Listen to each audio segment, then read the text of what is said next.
Good morning, शुभ प्रभात। आज Saturday जरा कैवल्यपाद last के 4-5 सूत्र रह गए, तो बहुत ही इम्पोर्टेंट सूत्र है, वो हम लोग देखने वाले। कैवल्यपाद आगे के सूत्र हम लोग देखेंगे। लास्ट टाइम देखा था कैवल्य प्राग्भारम तदा विवेक निम्नम कैवल्य प्राग्भारम चित्तम, वो हमने देखा था सूत्र कि योगी जैसे रजस गुण पे उनका विजय मिल जाता है। रजस और तमस मेन हम लोग जैसे पता है कि त्रिगुणात्मक हमारी हर एक की प्रकृति है, तो सात्विक भाव भी रहते हैं, राजसिक भाव रहते हैं और तामसिक भाव रहते हैं। वो इम्बैलेंस रहते हैं, इसी के लिए हम लोग सुख दुख के झमेले में कंटिन्यूस हम लोग उसी के लिए फंसे हुए रहते हैं।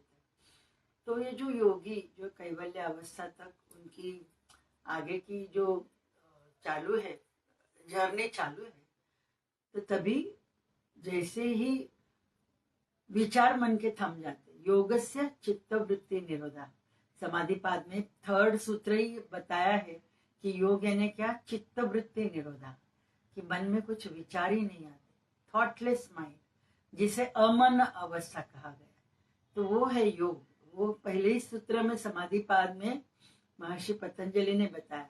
और ये योगी जो है अभी कैवल्य अवस्था में रहते हैं, लेकिन रहते रहते कभी कभी क्या हो जाता है, तच्छिद्रेषु प्रत्ययंताराणि संस्कारेभ्यः, ये भी हमने लास्ट सैटरडे देखा था कि ऐसे कैवल्य अवस्था में वो योगी जाते रहते हैं, लेकिन तभी तत् क्या हो जाता है, छिद्रेशु, तत्कार छिद्रेशु, छिद्र यानी पूरे अभी तक उसके राजसिक तामसिक गुण गए नहीं रहते हैं।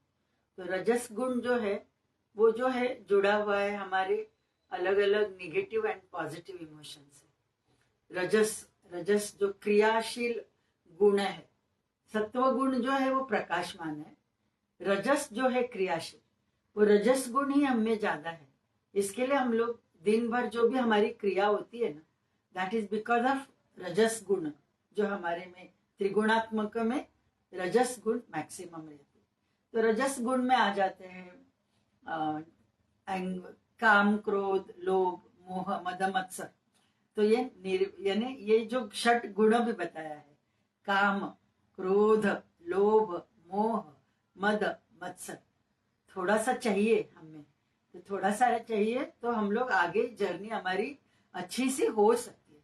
लेकिन यही 6 गुण वैरी बन जाते हैं, एक्सेस में रहते हैं, यानी चिड़चिड़ ज्यादा होती है, लोभ ज्यादा रहता है, अटैचमेंट मोह ज्यादा रहता है, मत्सर जेलसी ज्यादा रहती है, काम वो भी ज्यादा रहता है, और मेन मद अहंकार, वो तो हम लोग पूरे भरे हुए रहते हैं।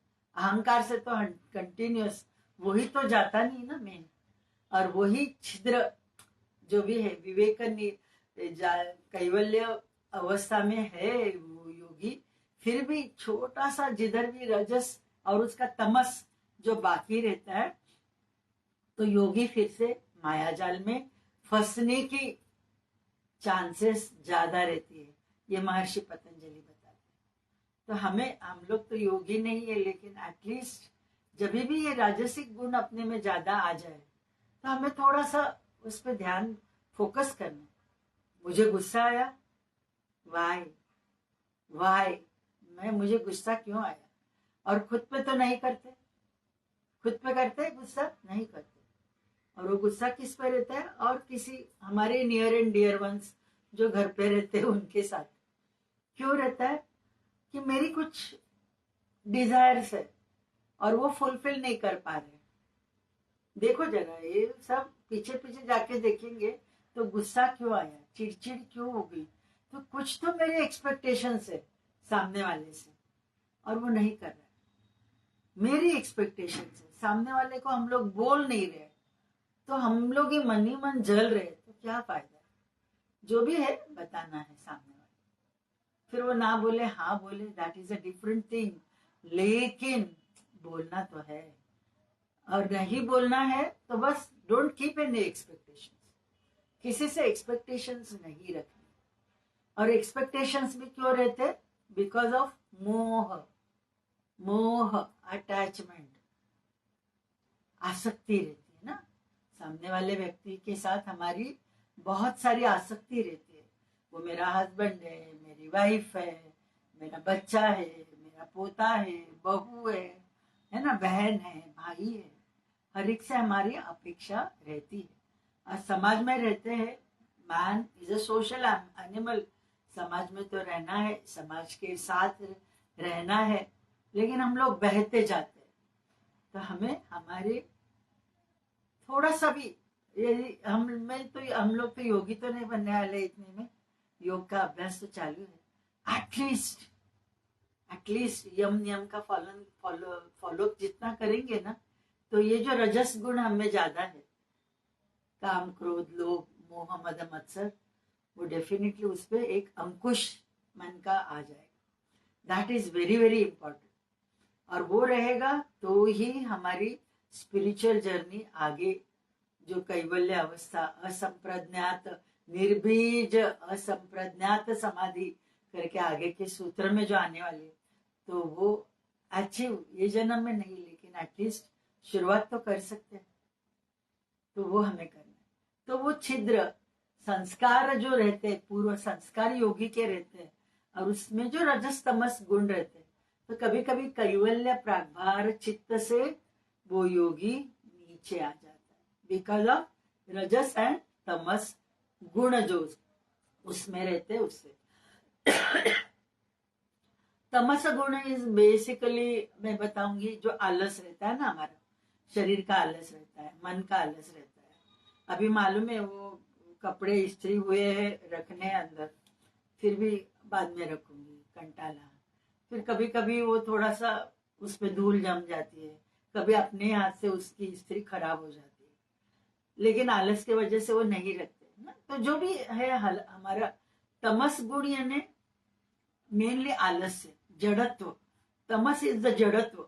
हमारे शरीर में जो भी जड़त्व है, शरीर में ऐसे ही जड़त्व है हमारी जल और पृथ्वी के साथ, और उसमें मन की जड़त्व आ गई तो हम लोग एकदम लेजी बन जाते।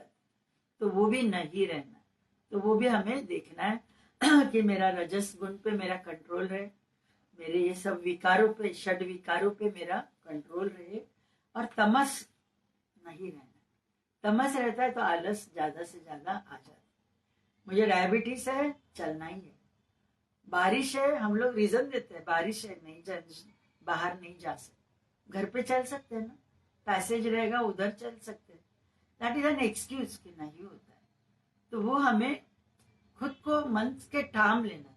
मेरी डायबिटीज कंट्रोल में रहनी है, मुझे रोज थोड़ा सा योग के कुछ आसन करने, और मुझे आधा घंटा चलना ही है, तो ही मेरी शुगर कंट्रोल में रहे, तो ही मेरी बीपी कंट्रोल में रहे, तो ही मेरी कोलेस्ट्रॉल कंट्रोल में रहे। चलना इज वेरी गुड।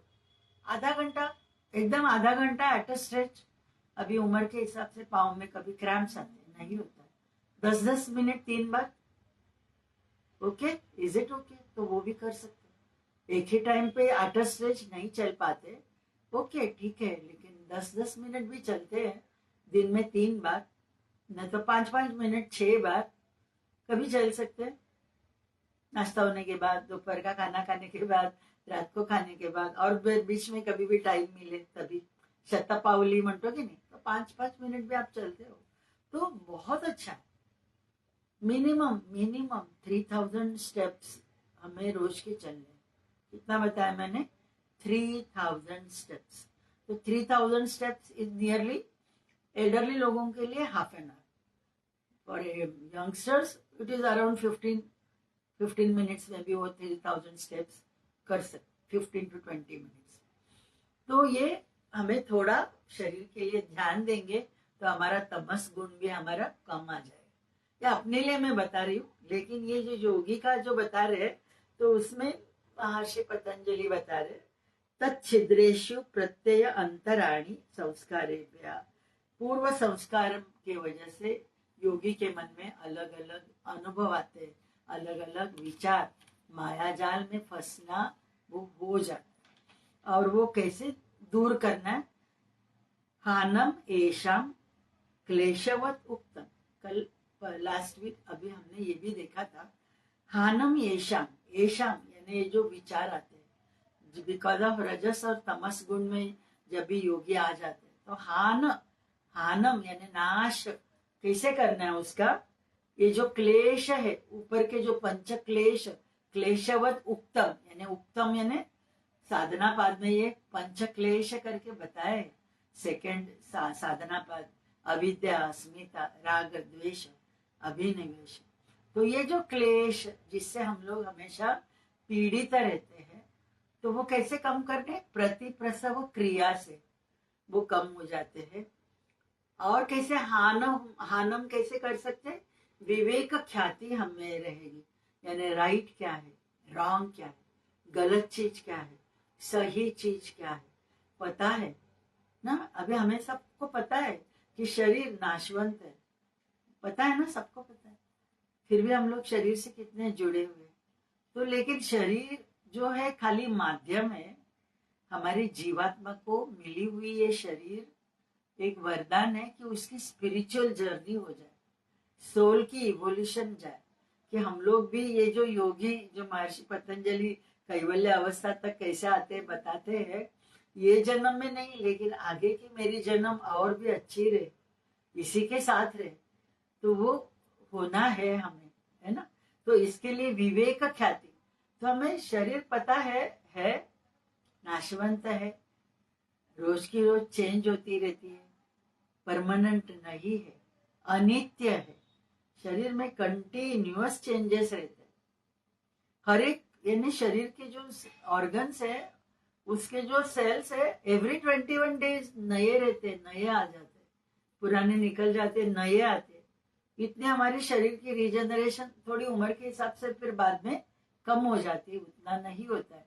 लेकिन यंग एज अप टू 50-60 तो ये चेंजेस तो कंटिन्यूअस होते रहते, एक्सेप्ट द ब्रेन सेल्स।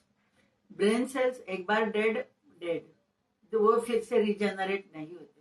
इसके लिए ब्रेन को संभालना बहुत जरूरी है। नहीं तो इसी के लिए हम लोग देखते हैं ना, उम्र के हिसाब से मेमोरी लॉस हो जाती है, कुछ लोगों को पार्किंसोनिज्म आ जाती है, कुछ लोगों अल्जाइमर की रहती है। तो ये जो बीमारी क्यों आती है, बिकॉज ऑफ स्ट्रेस, एंजाइटी, जो हम लोग कंटिन्यूस सोचते रहते हैं, suppressed emotions, all these are the main factors. Anxiety, नहीं तो डिप्रेशन में कोई भी आदमी, अभी तो anxiety depression very very common.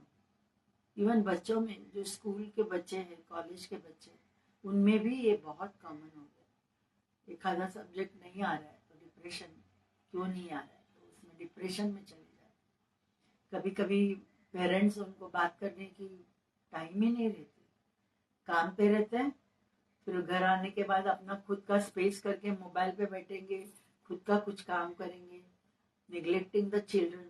तो उससे और भी बच्चे डिप्रेशन में आने की चांसेस, कलयुग है ना, ये है वो होते ही रहने वाला, होते ही रहने वाला। तो ये हमें देखना है कि विवेक ख्याति मुझ में ज्यादा रहे, शरीर नाशवंत है वो पता चले, और शरीर के अंदर जो आत्मन तत्व है, जो जीवात्मा करके कर्म से बद्ध ऐसी जो एक आत्मा है, वो आत्मा के मुझे इवोल्यूशन करनी है, वो और भी थोड़ा निर्लिप्त होना है, यानी जो भी है संसार से निर्लिप्त होना है, माया जाल क्या है वो पता चलना है। तो इसके लिए ये शरीर हमें मिला है। तो शरीर से अटैच न होते हुए वो अंदर की नित्य तत्व जो है, शरीर अनित्य है, नित्य वो जो अंदर तत्व जो बैठी है, चिदानंद रूप हो, शिवो हम शिवो हम। आदि शंकराचार्य बताते हैं कि मैं, मेरा अस्तित्व क्या है, मेरा स्वरूप है सच्चित आनंद, यही तो मेरा स्वरूप है, वही मैं शिव हूँ। लेकिन हम लोग वो नहीं जान रहे हैं ना, शिवो हम। इसके लिए बाहर से शिव की बेल पत्ती चढ़ाते हुए, पूजा दूध डालते हुए, शिवामोट डालते हुए उसको देखते रहते हैं ना आगे सामने मंदिर में जाके, लेकिन है नहीं। भाव है तो है डेफिनेट, लेकिन भाव नहीं है मैकेनिकली। खुद को पूछना है ये सब सवाल, इज इट मैं मन से कर रही हूँ की एक संस्कार, श्रावणी सोमवार मला जायचंय, अमुक शिवामोठ व्हायचे, आज मुगाची, आज याची त्याची, प्रत्येक सोमवार वेगवेगळी असते. मी पण हे केलंय. आता बाहेर आले, कळलं तेव्हा बाहेर आले. तो ये हमें खुद को समझना है. शिवोहम, शिवोहम, मैं शिवम, सोहम, सहाहम, मेरे अंदर ही है वो तत्व. वो उसके साथ भी रहोगे ना तो भी शरीर से थोड़ी जो डिटैचमेंट आनी है वो आ जाएगी. अभिनिवेश, clinging to the life, fear of death, वो निकल जाएगी. कितने सारे मेरे जन्म हुए, पहला ही जन्म नहीं है ये मेरा. एक बार पता चला तो डेथ इज जस्ट लाइक चिर निद्रा, गाढ़ निद्रा, बहुत सालों की निद्रा है, बस वही एक है डेथ. यानी वो पता चलने के बाद डेथ से डर नहीं लगे. मृत्यु से भय जो रहता है हर एक बड़े बड़े पंडित विद्वानों को भी रहता है करके अभिनिवेश. जब भी वो क्लेश मैंने बताया था तो उसमें है ये उनको भी वो भी अभिनिवेश उनको रहता है. राग द्वेष पे मुझे मेरा कंट्रोल चाहिए. राग यानी अटैचमेंट, द्वेष यानी हेट्रेड, धीरे धीरे. और मेन जो है अविद्या, अस्मिता, अहंकार, वो भी मेरा निकल जाना चाहिए. तो ये जो पंच क्लेशों का हान नाश कैसे होगा? विद द हेल्प ऑफ विवेक ख्याति, प्रतिप्रसव क्रिया से. जैसे जैसे हम लोग ये आगे बढ़ेंगे, जितना यम नियम का पालन करेंगे, जितने हमारे क्रियामान कर्म वो अकर्म करते हुए करेंगे. कर्म तो होना है, क्रियामान कर्म यानी ये जन्म में जो भी मैं करती हूँ वो मुझे करते रहना है. लेकिन वो करने में, वो क्रिया करने में मेरा मैं है तो वो कर्म बन गया. अकर्ता बन के कर रहे हो तो वो निष्काम कर्म हो जाता है, निष्काम क्रिया हो जाती है. लेकिन जब भी मैंने किया, मैं ये लेक्चर दे रही हूँ तो ये जो मैं आ गया, बस मेरा कर्म बन गया. लेकिन ये मुझे जो पता है, लेकिन ये medium, I am just a medium, और वो अंदर की तत्व मुझसे बुलवा रही है और आप सुन रहे हो. ये सुनते हुए मैं जब भी लेक्चर दूंगी तो दैट इज निष्काम. लेकिन मेरे मन में आता है, अरे इतना सुनने के बाद भी आप में चेंजेस नहीं आ रहे, आप फॉलो नहीं कर रहे हो और उसका मुझे गुस्सा आ रहा है, चिड़चिड़ हो रही, तो मेरा कर्म बन गया.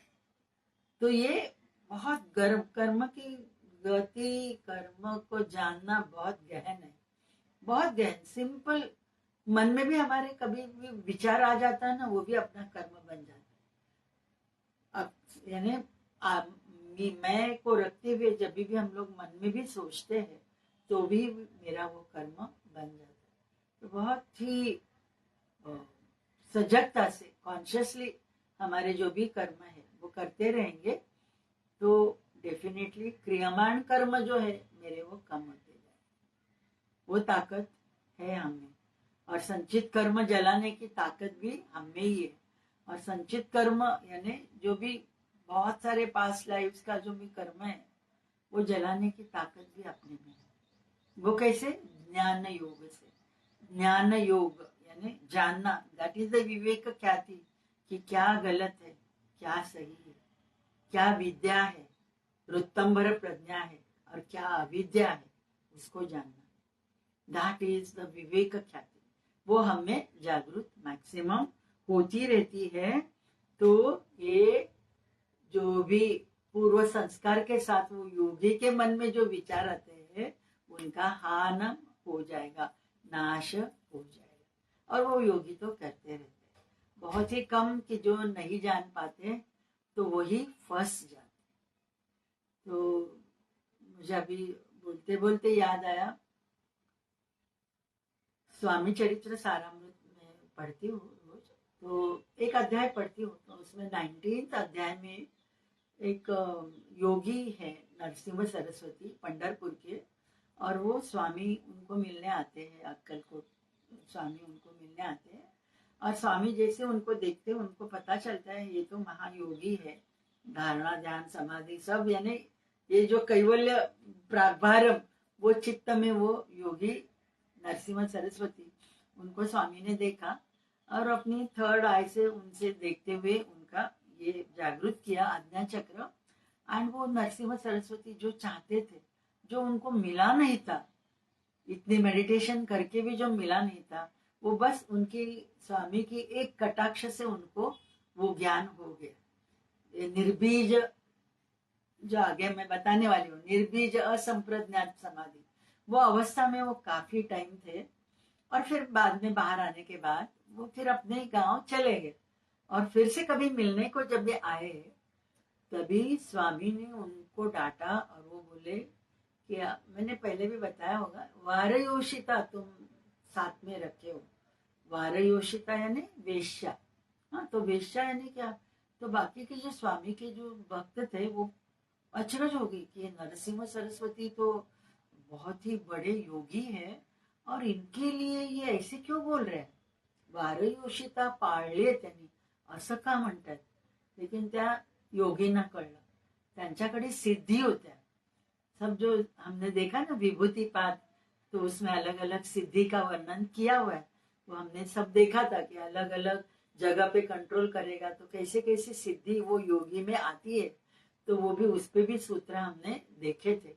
तो वो सिद्धि का वापर करते हुए फिर से वो संस्कार छिद्र, छिद्र जो मैंने अभी पहले का सूत्र जो देखा, पूर्व संस्कार के वजह से वो छिद्र के साथ जो रजस गुण उनमें जागृत हो गया और वो सिद्धि के साथ चमत्कार करने लगे।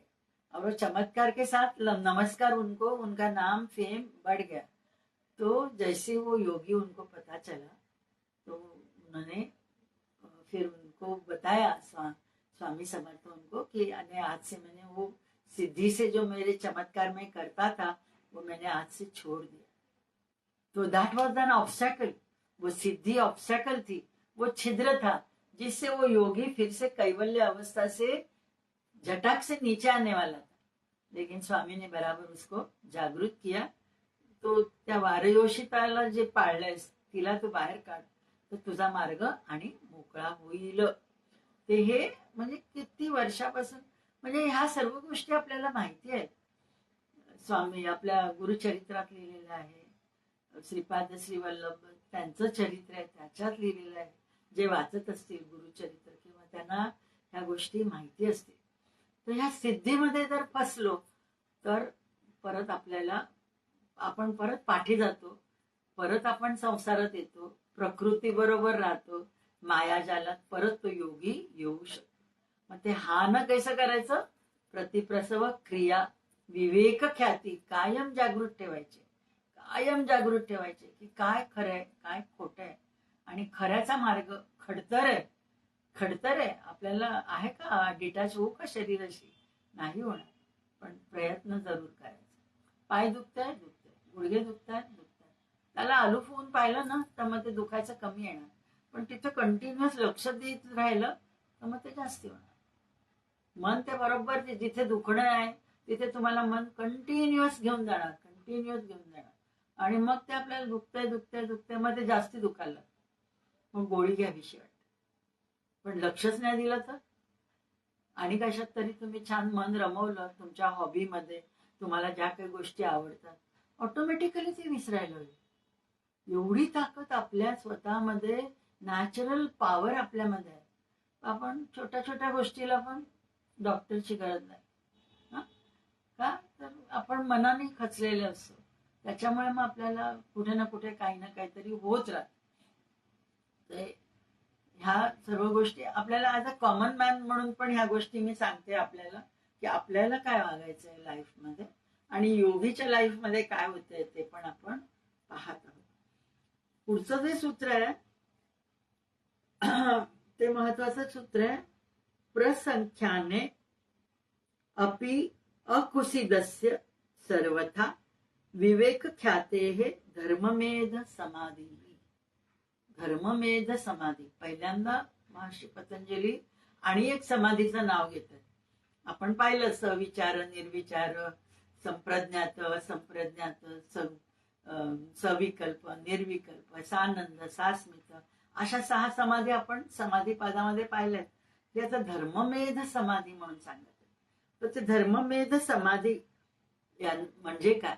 प्रसंख्याने अपि अकुसिदस्य, सर्वथा विवेक ख्याते है धर्ममेध समाधि प्रसंख्याने, यानी जो भी ज्ञान, अभी देखो मुझे भी, अभी हम लोग योग का अभ्यास कर रहे हैं, आप भी अभ्यास कर रहे हैं, एवरी सैटरडे हम लोग ये महर्षि पतंजलि का सुन रहे हैं, और हम कुछ स्पिरिचुअल बुक्स पढ़ते हैं तो हमें ज्ञान मिलता ही है ना, अलग अलग चीजों का ज्ञान, फिलॉसॉफी का, वो तो मिळता ही आहे. दॅट इज ऑल कमावलेलं ज्ञान आहे, आपल्याला ऐकिव ज्ञान आहे किंवा आपण वाचिक ज्ञान आहे, म्हणजे वाचलेलं आहे, पुस्तक वाचलं. आता मी म्हटलं गुरुचरित्र वाचतो किंवा आणि काही पुस्तकं वाचतो, फिलॉसॉफीची आध्यात्मिक काही पुस्तकं वाचतो, काही स्तोत्र म्हणतो आणि त्याच्यामधून आपल्याला काही गोष्टी कळतात. त्या सर्व नॉलेजला काय म्हटलंय त्यांनी, प्रसंख्यान, हे ज्ञान, मिळवलेलं ज्ञान. या जन्मात आपण ऐकीव, मी म्हटलं तसं, किंवा वाचून, किंवा कोणीतरी आगम की कोणीतरी सांगितलेलं आहे आणि म्हणून आपण ते फॉलो करतो, संस्काराने फॉलो करतो. ते हे सर्व जे ज्ञान आहे त्याला प्रसंख्यान. अपि अकुसीदस्य, कुसीदस्य, अकुसीदस्य म्हणजे त्याच्यात रस न वाटणं, निरस वाटणं, थोडक्यात की जे काही हे ज्ञान मिळालंय ते योगीला निरस वाटतंय आणि त्याच्यामधली विवेक ख्याती जागृत झाली आहे आणि तेव्हा जे ते त्याला ज्ञान मिळतं, विवेक ख्याती जागृत झाल्यामुळे, म्हणजे राईट नॉलेज, उत्तमर प्रज्ञा त्या योगीची जागृत झाल्यामुळे हे जे ज्ञान मिळतं, हे जे आपलं कमावलेलं ज्ञान, त्याच्या पुढे काहीच नाही, तिळभर पण ते ज्ञान नाहीये, ह्याची जाणीव त्या योगीला होते आणि ती जी अवस्था आहे त्याला धर्ममेध, धर्ममेध समाधी असं म्हणतात.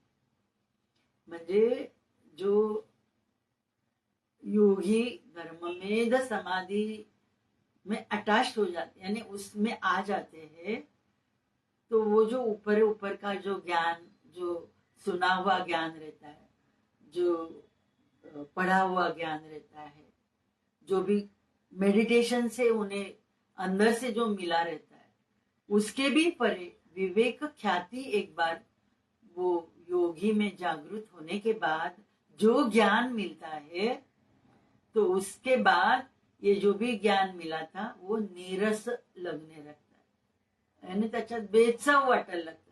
म्हणजे आपण ह्याच्यातच, आता मी मगाशी म्हटलं गुरुचरित्र त्याच्यात आहे, सर्व आहे, ह्या सर्व आपण ऐकलेल्या गोष्टी, पण जेव्हा ते स्वानुभवतो योगी तेव्हा त्याला त्याच्या पलीकडे गोष्टी कळायला लागतात. जे अध्यात्मात लिहिलंय, जे पुराणात लिहिलंय, जे वेदात लिहिलंय, जे चरित्र म्हणून काही लिहिलेलं आहे, त्याच्या पलीकडचं ज्ञान, ते स्वरूप ज्ञान जेव्हा त्या योगीला स्ट्राईक होतं किंवा मिळतं, आतून मिळतं, त्याला धर्ममेध समाधि म्हटलं. तो अभी हम लोग लास्ट वीक मैंने संत तुकाराम बुवा त्यांचा एक अभंग मी तुम्हाला सांगितला होता.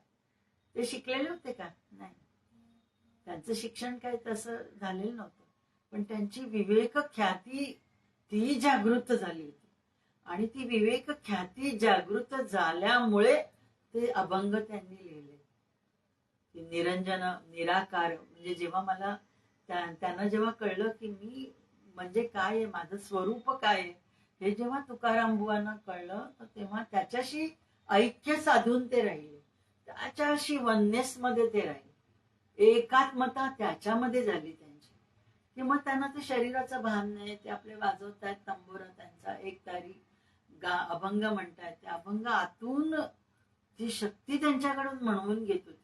जे काही अभंग त्यांनी रचले ती शक्ती त्यांच्याकडून रचवून घेत होती. दॅट इज द धर्ममेध समाधी.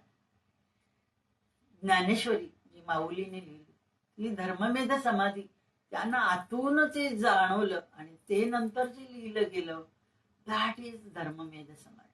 आणि हे योगी त्यांना प्राप्त होतं आणि ते प्राप्त झालं की साधं जे ज्ञान पीएचडी करून मिळालेलं, किती पण पीएचड्या करा, 4-4, 5-5 डिलीट केवढ्या पण डिग्र्या घ्या, है ना, आपले सत्कार होतात, डिलीट आहे किंवा व्हॉट एव्हर ना, वेगवेगळे.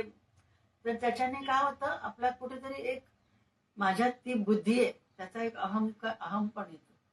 तर तो अहम जे धर्ममेध समाधी जे योगी राहतात त्यांच्यामध्ये तो अहम नसतो, ती अस्मिता नसते, ती अविद्या नसते, ते पंचक्लेश त्याच्यापासून पूर्णपणे ते निवृत्त झालेले असतात.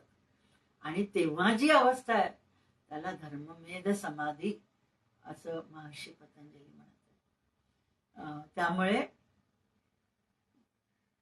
आता तुम्ही पाहत असाल ना, आपण स्पिरिच्युअलिटी कडे खूप लोक येतात.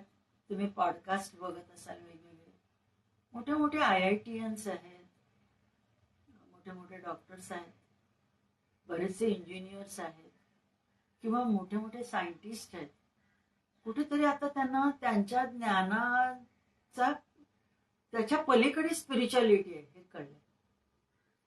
सायन्स आणि स्पिरिच्युअलिटी, देऊळ बंद पिक्चर जर आठवत असेल तर त्यांनी सायन्स आणि स्पिरिच्युअलिटी खूप सुंदर, स्वामींच्या ह्याच्यावरच तो खूप सुंदर, नसेल पाहिला तर मुद्दाम पहा. मी 3दा पाहिला तरी मला 4थ्यांदा मला अजून पाहायचा. एवढा सुंदर तो सायंटिस्ट कसा दाखवलाय. बिलकुल त्याचं ते स्वामी म्हणजे काय त्याचं हेट्रेड करत असतो आणि तो कसा मग तो स्वामी भक्त होतो त्याच्यावरती. आणि स्वामी त्याच्याकडनं कसं करवून घेतात सगळ्या पीठांमध्ये, ते गुरुची जी स्थान आहे तिथे कसं त्याला फिरवतात, त्याच्यावरती ती खूप सुंदर स्टोरी आहे.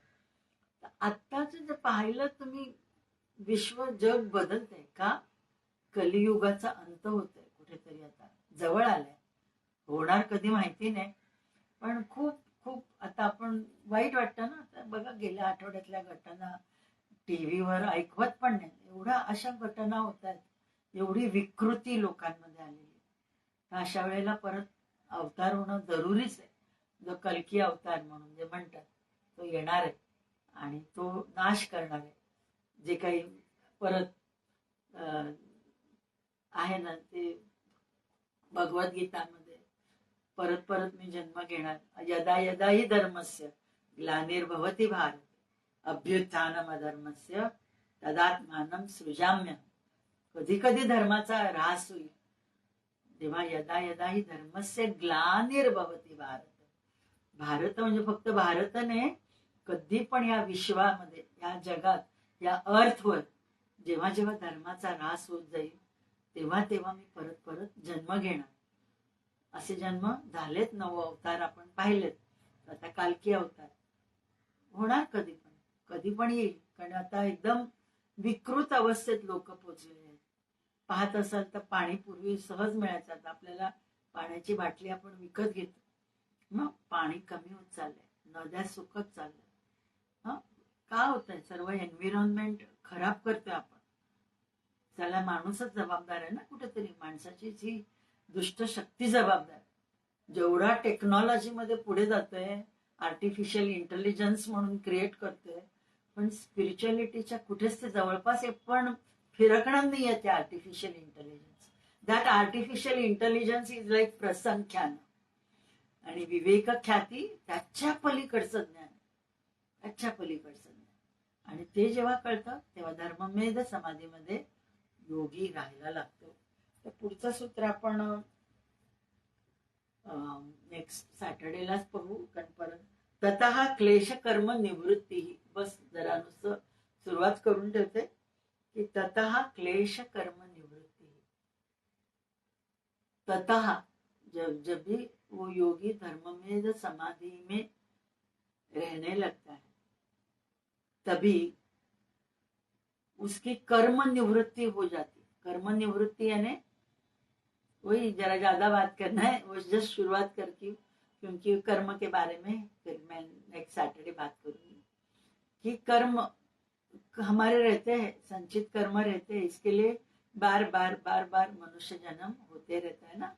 हमारे संचित में से थोड़ा सा प्रारब्ध करके लेते हुए ये जन्म में हम लोग आए हुए, लेकिन संचित पूरा जला हुआ नहीं. इसके लिए लॉ ऑफ रीइंकार्नेशन, फिर से हम लोग कर्म, नए भी कर्म ये जन्म में बनाए रहते और इसके लिए बार बार हम लोग जन्म लेते रहते. लेकिन जो धर्म में समाधि में योगी एक बार आने के बाद उसके संचित कर्म पूरे जल जाते हैं, उसके क्लेश पूरे जल जाते हैं. इतना ही बताते हुए आज का सेशन में एंड कर रही हूँ. आगे के सैटरडे इसी पे हम लोग बात करेंगे व्हाट इज अ कर्म और वो हम लोग कैसे कम कर सकते।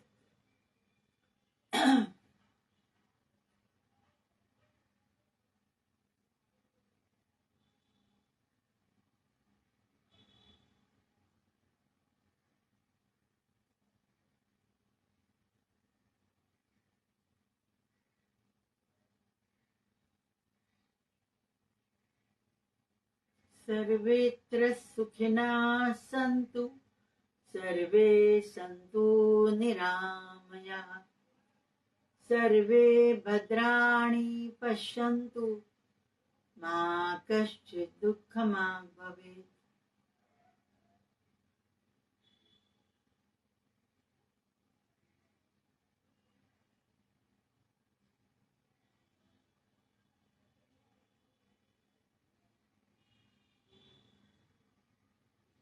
ओम पूर्णमदः पूर्णमिदं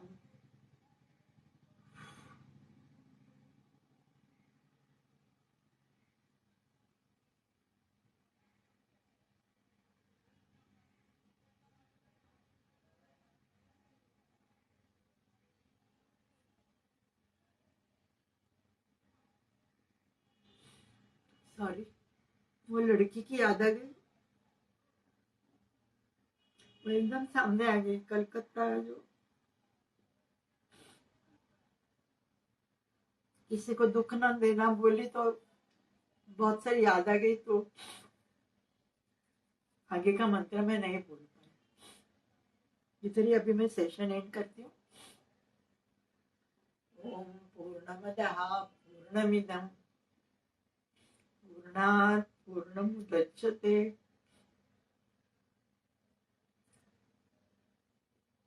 पूर्णस्य पूर्णमादाय पूर्णमेवावशिष्यते। ओम शांति शांति शांति।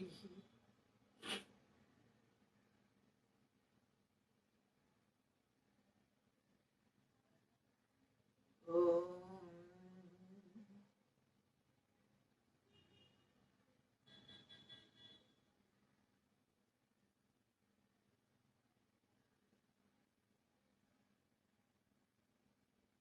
थैंक यू, धन्यवाद।